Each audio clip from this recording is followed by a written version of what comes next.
দেখো এখানে 18 আসলো, 11, 15, 14, 19, 12। আমরা কি করছি, ছোট থাকি বড়র দিকে লিখছি।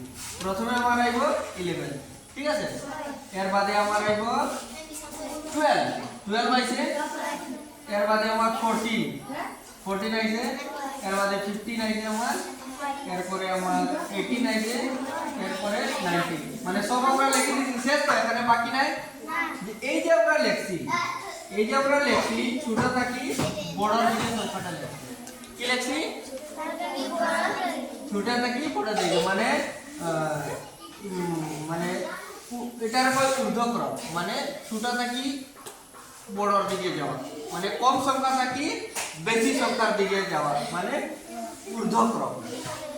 যদি আমরা এক্সাম্পলে যদি বুঝি, যদি 11 যদি কতটা হয়, তো 12 আমার একটু বাড়বো, ঠিক আছে না। আমরা সুন্দর করে 12 যদি 11 আমার অত রকম হয়, তো আমার 12 একটু বাড়বো, বুঝছো তো। 14 আর একটু বাড়বো, 15 আর একটু বাড়বো, 18 আর একটু বাড়বো, 19 এ পুরা বাড়ে গেছে, বুঝছো তো। মানে ছোট থাকি বড়র দিকে যখন আমরা লিখবো, তো ওটার কয় ঊর্ধ্বক্রম। কি কয়, ঊর্ধ্বক্রম। এখন আমরা যদি এটা না করিয়া যদি আমরা প্রথমে বড় সংখ্যা লিখবো, সবচেয়ে বড় সংখ্যা এখানে কোনটা আছে, 19, 19 তো 19। আবার দেখো 19 এর পরে 18, এরপরে 15 না, এরপরে 14, এরপরে 12, এরপরে 11।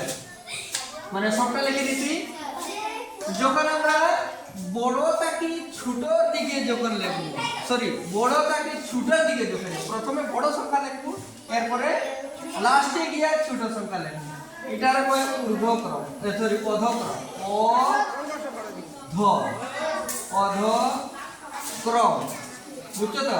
এখন যদি আমরা অধক্রমটা লিখবো ওরকম, যদি অধক্রম প্রথম সংখ্যা কতটা হয়, এরপরের সংখ্যা একটু কমবো, এরপরের সংখ্যা আরেকটু কমবো, এরপরের সংখ্যা আরেকটু কমবো, এরপরের সংখ্যা আরেকটু কমবো, লাস্টেরটা একদম ছোট হয়ে যাবে, বুঝছো তো। তাই আমরা যখন ছোট থাকি বড়র দিকে যাইব, তখন হইব ঊর্ধ্বক্রম। যখন বড় থাকি নিচের দিকে যখন আইব, তখন হইব অধক্রম। বুঝাই না পারছি, বুঝাইছে তো। এখন আমরা বইয়ের মধ্যে কোশ্চেন দেওয়া আছে, এটা দেখে দেখে করতে পারবো। এখন পারবো তো। যদি বুঝো না, আবার আমার এই জায়গায় আবার দেখাই দিব, ঠিক আছে। Thank you.